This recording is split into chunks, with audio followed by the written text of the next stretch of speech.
ଆମ ଭାରତରେ ବିଭିନ୍ନ ରାଜ୍ୟରେ ବିଭିନ୍ନ ପ୍ରକାର ଭାଷା ପ୍ରଚଳିତ ହୁଏ। ତନ୍ମଧ୍ୟରୁ ତାମିଲ ଭାଷା ଅନ୍ୟତମ। ତାମିଲ ହେଉଛି ଆମ ଭାରତର ସର୍ବପ୍ରଥମ ଭାଷା, ଅତି ପୁରୁଣା ଭାଷା।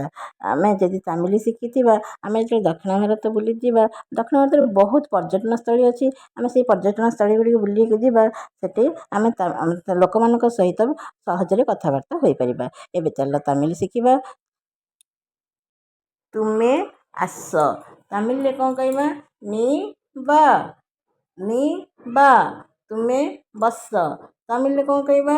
ନି ଉକାରୁ, ନି ଉକାରୁ। ତୁମେ କୁହ।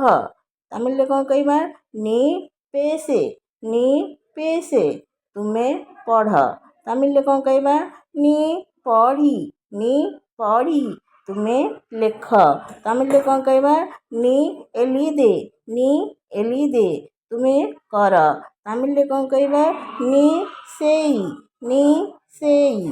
ତୁମେ ଦେଖ। ତାମିଲରେ କ'ଣ କହିବା? ନି ପାକାନ, ନି ପାକାନ। ତୁମେ ନେଇ ଆସ। ତାମିଲରେ କ'ଣ କହିବା? ନି କୁଣ୍ଡୁଆ, ନି କୁଣ୍ଡୁଆ। Thank you for watching. ନମସ୍କାର। ଜୟ ଜଗନ୍ନାଥ।